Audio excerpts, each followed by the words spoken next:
மலர் மண்ணா மடிந்து போயின.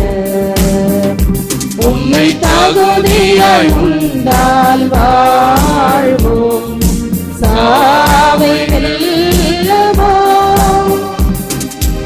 ஆவலாய் அழைத்தேன் தாயிரம், இந்த ஏழைக்கு உம்மருள் தாயிரைவா. உன்னில் நான் என்னில் நீ வாழ்ந்திட வரம் தர இல்லாம உணவே வா. என் உள்ள உயிரே வா. நீரின்றி போனால் நான் வீழ்ந்து போவேன், நான் வாழ என்னதம் வா.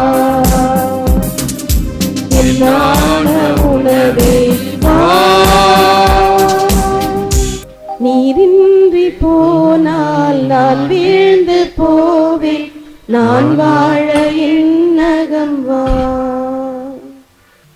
அமரத்துவம் நிறைந்த இந்த பாடல், அதனுடைய இசை அமைத்தவர் இறந்து போன அருட்தந்தை சி. டேவிட் அவர்கள். நிறைய பாடல்கள், அருமையான நற்கருணை பாடல்கள், திருப்பலிக்குரிய பாடல்கள். அவருடைய ஆன்மா இளைப்பாருக என்ற ஒரு சிறிய ஜெபம் அவருக்காக சொல்லி நாம் வழிபாட்டை ஆரம்பிப்போம். No one can come to me unless drawn by the Father who sent me.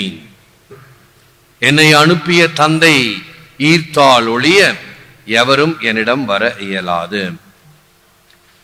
அன்பார்ந்த சகோதர சகோதரிகளே, அன்பார்ந்த தொலைக்காட்சி விசுவாசிகளே, the matter of life is not in its duration but its donation. மண்ணும் கல்லும் கூட இருந்து கொண்டிருக்கின்றன, ஆனால் உயிர் வாழ்ந்து கொண்டிருப்பதில்லை.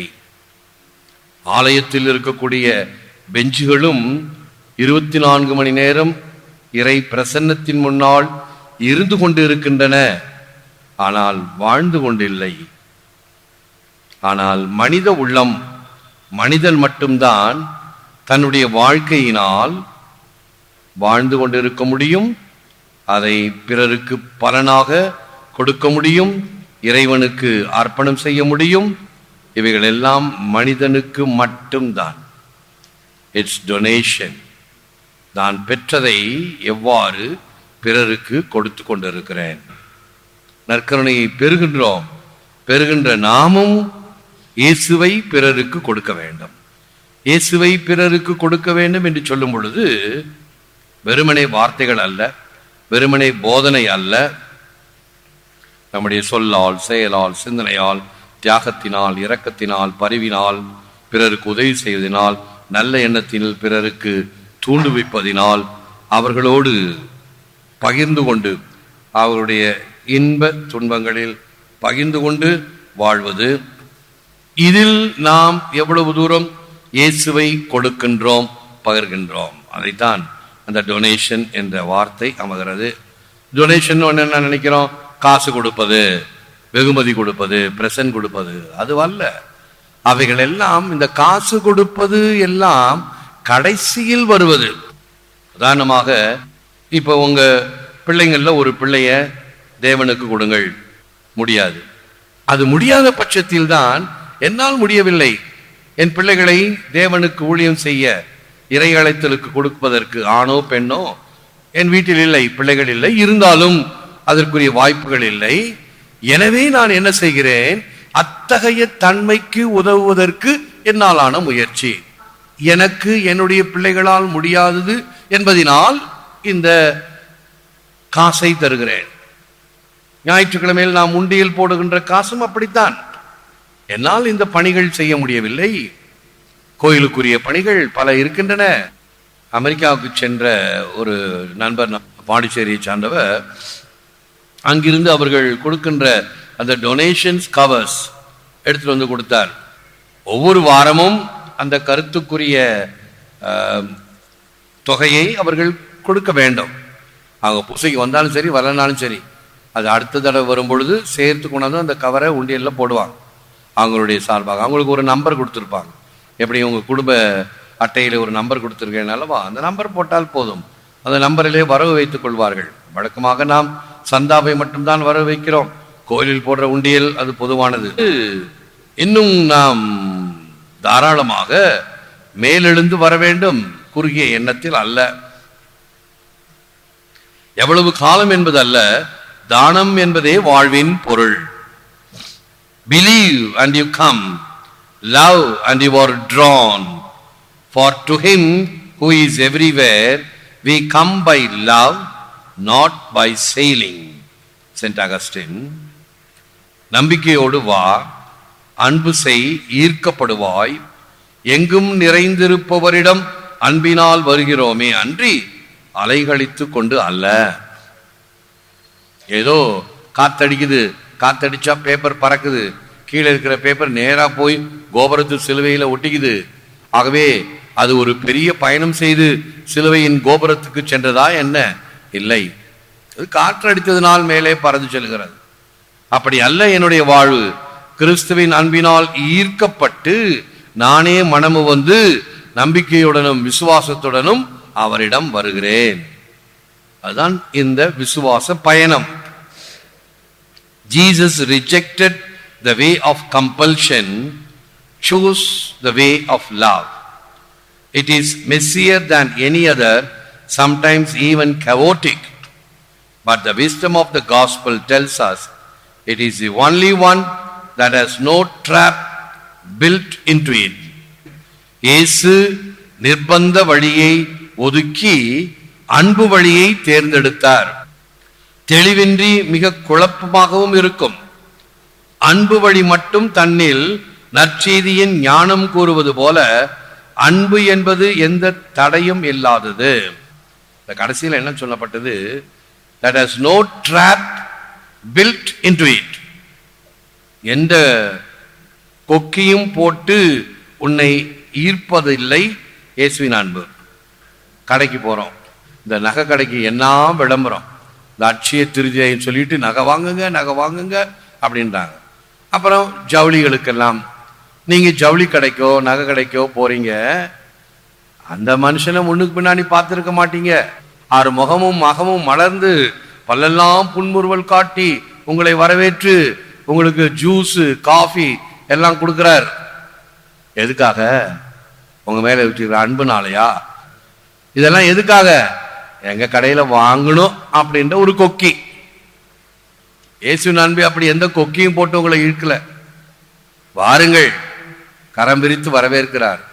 யாரெல்லாம் சுமை சுமந்து இருக்கிறவர்களோ எல்லோரும் என்னிடம் வாருங்கள், உங்களுடைய சுமைகளை பாரங்களை வேதனைகளை என்னிடம் கொடுங்கள், உங்களுக்காக நான் சுமந்து வருவேன், உங்களுக்காக நான் தாங்கிக் கொள்வேன் என்று சொல்கிறாரே தவிர கொக்கி போட்டு இழுத்து உனக்கு இது தரேன் அது தரேன் என்று அல்ல. உன்னோடு நான் என்றும் இருப்பேன் என்ற ஒரு சத்தியம் தான் நமக்கு தருகிறாரே தவிர நம்மோடு இருந்து நம்மை வழிநடத்துகின்றவர் அவர்தான் இம்மானுவேல் ஆகிய கடவுள். வார்த்தை மனு உருவானார், நம்மிடையே குடிகொண்டார் என்பதுதான் அவருடைய சித்தாந்தம்.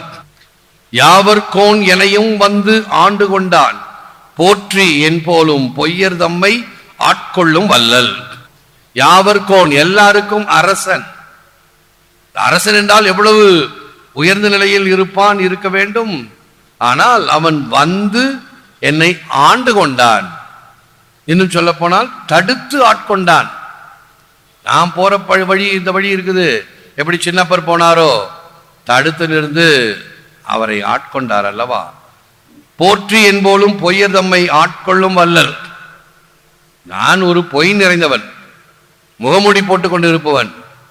எத்தனை வகையான முகமூடி போட்டுக் கொள்கின்றோம், உள்ளொன்று வைத்து புறமொன்று பேசுவோர் எப்படியெல்லாம் பார்க்கிறோம். அதே தமிழ் செயல் இவ்வாறு கூறுகிறது, அடிக்கடி நான் கூறுவேன், யானே பொய் என் நெஞ்சம் பொய் என் அன்பும் பொய், வினையேன் அழுதால் உன்னை பெறலாமே. எல்லாம் பொய்யனாக இருக்கின்றேன். பொய்யர் தம்மை ஆட்கொள்ளும் வல்லல். அப்படி இருந்தும் எல்லாம் வெளிவேடமாக இருப்பதை அறிந்தும் என்னை நீர் ஆட்கொள்ளுகின்றீர். அதுதான் இறைவனுடைய தனிப்பெரும் கருணை. உனக்கு நான் முடிவில்லாத அன்பு காட்டியுள்ளேன், எனவே பேரன்பால் உன்னை ஈர்த்துள்ளேன். இது நம்முடைய பைபிள். எரேமியா 31:3. உனக்கு முடிவில்லாத அன்பு, எவர்லாஸ்டிங் லவ். நம்முடைய அன்பெல்லாம் அது திருமண உறவா இருந்தா கூட உடைஞ்சு போகுது, முறிந்து போகிறது. டிவோர்ஸ். கத்தோலிக்க திருச்சபையிலே டிவோர்ஸ் இல்லை, இருந்தாலும் நடந்து கொண்டு இருக்கிறது. இறைவன் அப்படி உன்னை கழட்டி விட்டுருவாரா? இல்லை, முடிவில்லாத அன்பு காட்டியுள்ளேன். எனவே பேரன்பால் உன்னை ஈர்த்துள்ளேன். ஏதோ சரி போ, வந்து படைச்சுக்க போ என்றல்ல, பேரன்பால். எப்படிப்பட்ட பேரன்பு பாருங்கள்! இத்தகைய நிபந்தனையும் இல்லாத அன்பு.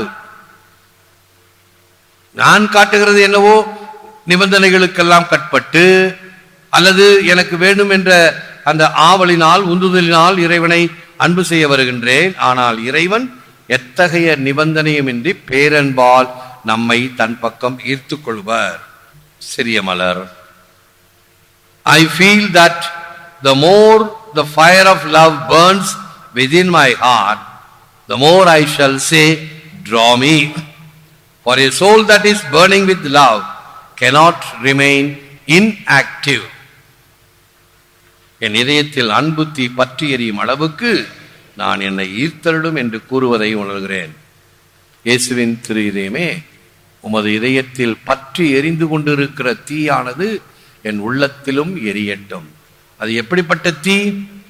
மோயிசனை அந்த எரியும் புதரில் அழைத்தார் அல்லவா? புதர் எரியவில்லை, ஆனால் அந்த புதருக்குள் எரிகின்ற தீயை கண்டார். இயேசுவின் இதயத்தை சுற்றி எரிகின்ற தீ அன்பு தீ.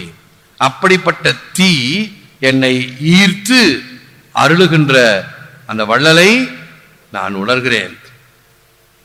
அன்பினால் பற்றி எரியும் ஆன்மா செயலற்று வீணே இருக்க இயலாது. அப்படியா? இயேசுவின் அன்பினால் பற்றி எரிகின்ற இதயமானது எதையாவது யாருக்காவது எப்படியாவது கொடுக்க வேண்டும் என்ற எண்ணத்தில் தான் செயல்பட்டு கொண்டு இருக்குமே தவிர வாளாய் இருக்காது, சோம்பி இருக்காது, ஒதுங்கி இருக்காது, செயல்படும். எனவே நம்முடைய ஜெபமாக குழந்தை தெரசாருடைய ஜெபத்தை நற்கருணை ஆண்டவர் முன் ஜெபிப்போம். முழந்தாள் இருப்போம். Dear Mother, Eucharistic Lord, this is my prayer.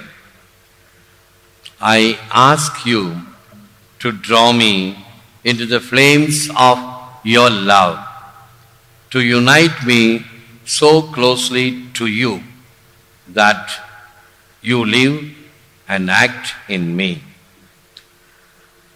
அன்பு அன்னையே, நற்கருணைநாதரே, இதுவே என் ஜெபம்.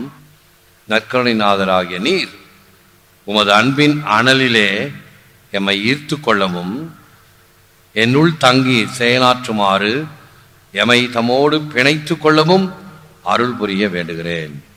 ஏற்று வர மருளும் இறைவா, காக்கும் கரங்களினால். ஆமென். ஆமென்.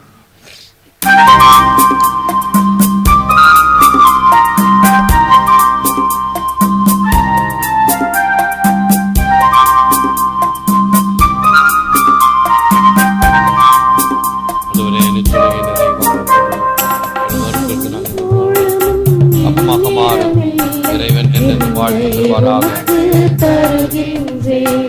பொன்னும் பொருளும் என்னிடமில்லை, என்னையே உமக்கு தருகின்றேன். அப்பமும் ரசமும் கொண்டு வந்தேன், அப்பமும் ரசமும் கொண்டு வந்தேன். என் ஆன்மீக உணவாய் மாற்றிடுவாய், ஏற்றிடுவாய், என்னை ஏற்றிடுவாய். இறைவன் என்னென்று வாழ்த்துவாராக. ஏற்றிடுவாய், என்னை ஏற்றிடுவாய், இயேசுவின் உருவாய் மாற்றிடுவாய். தந்தை மகன் தூய ஆவியாரின் பெயராலே ஆமென். இயேசுவே புகழ், மரியே வாழ்க. அன்பர்களே, ஒவ்வொரு வீடியோவின் கீழும் மறையுரை விளக்கங்கள் உள்ளன. படித்து பயன்பெறுங்கள். நன்றி. வணக்கம்.